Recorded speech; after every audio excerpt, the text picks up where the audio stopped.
오늘 하나님의 말씀은 마태복음 2장 13절에서 18절까지 말씀입니다. 그들이 떠난 후에 주의 사자가 요셉에게 현몽하여 이르되 헤롯이 아기를 찾아 죽이려 하니 일어나 아기와 그의 어머니를 데리고 애굽으로 피하여 내가 내게 이르기까지 거기 있으라 하시니 요셉이 일어나서 밤에 아기와 그의 어머니를 데리고 애굽으로 떠나가 헤롯이 죽기까지 거기 있으니 이는 주께서 선지자를 통하여 말씀하신 바 애굽으로부터 내 아들을 불렀다 함을 이루려 하심이라. 이에 헤롯이 박사들에게 속은 줄 알고 심히 노하여 사람을 보내어 베들레헴과 그 모든 지경 안에 있는 산의 아이를 박사들에게 자세히 알아본즉 그때를 기준하여 2살부터 그 아래로 다 죽이니 이에 선지자 에레미야를 통하여 말씀하신 바 라마에서 슬퍼하며 크게 고통하는 소리가 들리니 라헬이 그 자식을 위하여 애곡하는 것이라. 그가 자식이 없으므로 위로받기를 거절하였도다 함이 이루어졌느니라. 아멘. 오늘 본문을 보면 우리가 중요하게 생각해야 될 단어들이 거듭 반복되는 것을 볼 수 있습니다. 15절 말씀에 이는 주께서 선지자를 통하여 말씀하신 바를 이루려 하심이라.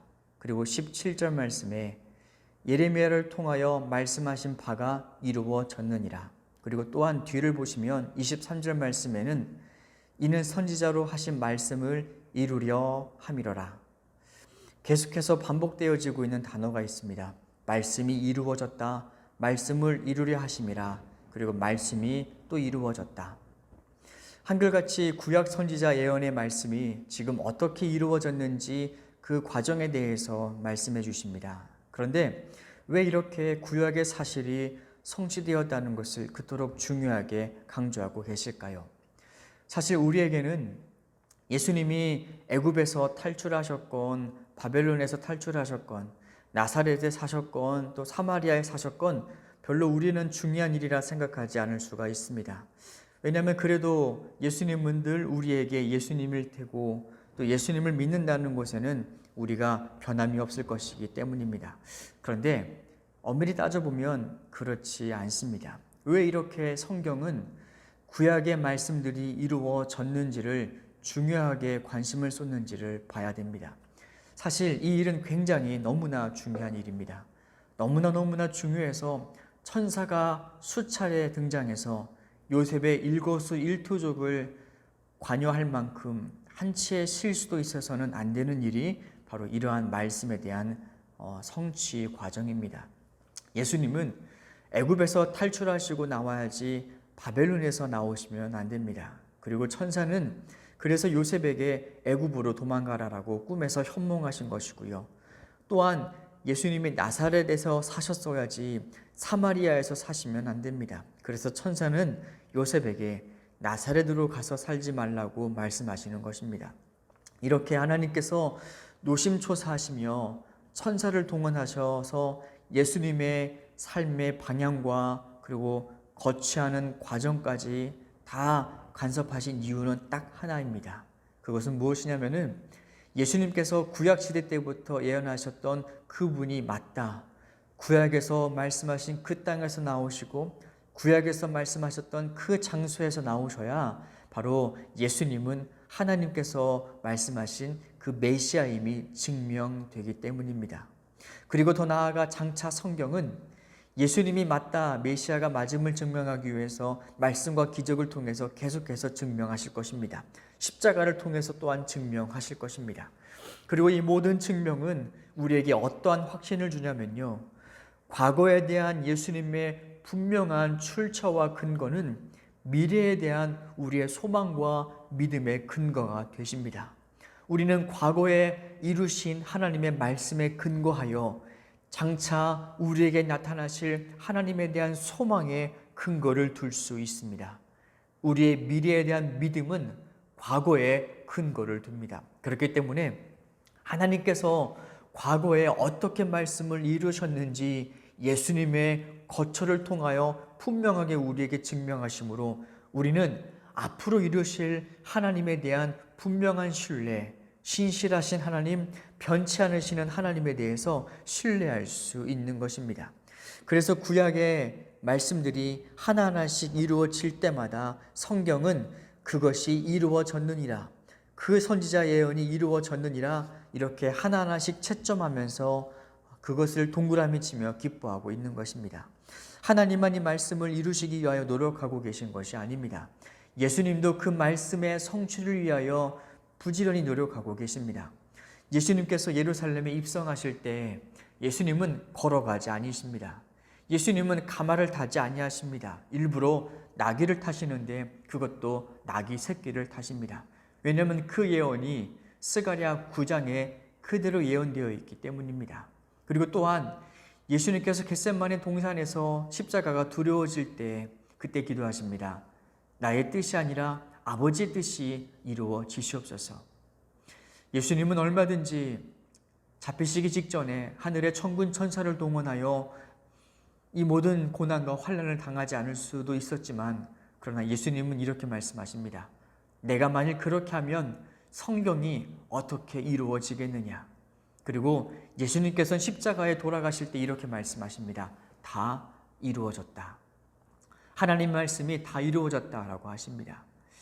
예수님께서는 이렇게 하나님께서 하신 말씀을 이루시기 위하여, 증명하시기 위하여 친히 순종하심으로 하나님의 아들이심을, 그 메시아이심을 증명하신 것입니다. 하나님도 하나님의 말씀이 틀림없음을 말씀을 통하여 이루심으로 증명하십니다. 예수님도 하나님의 아들이 맞다는 것을 순종하심을 통하여 증명하십니다. 그러면 이제는 우리들 차례입니다. 하나님도 증명하셨고 예수님도 증명하셨다면 이제는 우리가 증명해야 될 차례입니다. 하나님의 자녀가 맞는지, 하나님의 사람들이 맞는지 우리가 무엇으로 증명할 수 있을까요? 바로 하나님의 자녀됨을 증명하는 것은 말씀에 대한 순종밖에 없습니다. 요한일서 2장 3절에서 말씀하십니다. 우리가 그의 계명을 지키면 이로써 우리가 그를 아는 줄 알 것이요, 그를 아노라 하고 그의 계명을 지키지 아니하는 자는 거짓말하는 자요 진리가 그 속에 있지 아니하니라. 순종 말고는 하나님의 자녀됨을 증명할 수 있는 것이 없다고 말씀하십니다. 엘리야가 있었습니다. 사르밧 과부, 가난한 과부에게 찾아가서 그 과부가 가지고 있는 전부인 한 움큼의 그 양식을 달라고 합니다. 떡을 만들어 달라고 합니다. 그런데 줄 수 없는 과부의 사정이 있었습니다. 이제 마지막 한 움큼이었기 때문에 그 가루는 죽어가던 자기의 자녀를 먹이기에도 너무나 부족한 아까운 것이었습니다. 그래서 줄 수 없다라고 말합니다. 근데 엘리야가 말을 합니다. 두려워하지 말고 가서 나의 말대로 하려니와 먼저 그곳으로 나를 위하여 작은 떡 한 개를 만들어 내게로 가져오고 그 후에 너와 내 아들을 위하여 만들라. 자기와 자기 아들을 위하여 만들 떡이 없습니다. 왜 이렇게 과부의 마지막 양식까지 달라고 하는지 그 과부는 도저히 이해가 되지 않습니다. 그러나 그 과부는 분명한 사실 하나 알았습니다. 바로 엘리야가 하나님의 사람이었음은 분명히 압니다. 그래서 그 말에, 하나님의 말씀에 그 과부가 순종합니다. 근데 놀라운 일이 벌어집니다.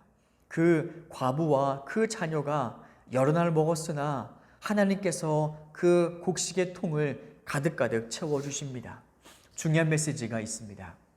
과부의 입장에서는 그냥 엘리야의 말에 순종한 것입니다. 이해가 되지 않고 답답하지만 하나님의 말씀에 순종하는 것입니다. 그런데 하나님의 입장에서 보면은 이 순종이 무엇이냐?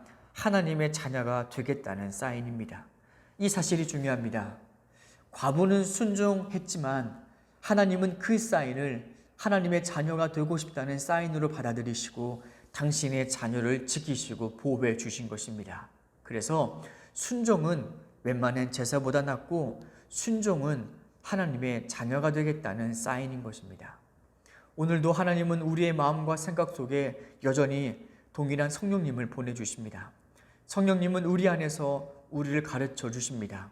기도해야 될 때를 알게 하시고 찬송해야 될 때를 알게 하십니다. 해야 할 말과 하지 말아야 될 말을 알게 하시고 우리가 가야 할 곳과 가지 말아야 할 곳도 알려주십니다. 그 성령님께 하루하루를 순종하는 것은 아무것도 아닌 것처럼 보여도 조금 지나다 보면은 인생의 길이 달라져 있습니다.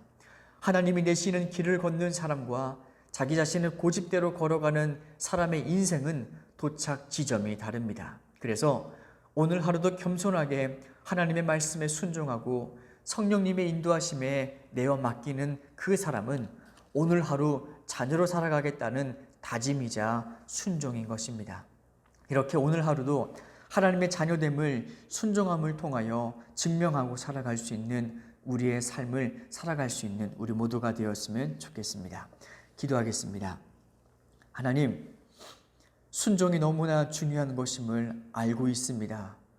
말로만 하나님의 자녀라고 하지만 순종하지 않는 것은 자녀가 아님을 나타내는 것이고, 힘들어도 순종하게 될 때는 우리가 주의 자녀됨을 우리가 다짐하고 고백하는 것이오니 하나님의 자녀됨을 순종함으로 고백하는 모든 자의 보호자가 되어주시고 피난처가 되어주시옵소서.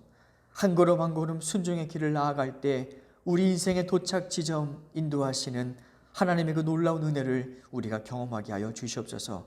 오늘도 성령님께 순종하는 하루가 되기 원합니다. 하나님, 우리를 인도하여 주시옵소서. 예수님의 이름으로 기도드립니다. 아멘.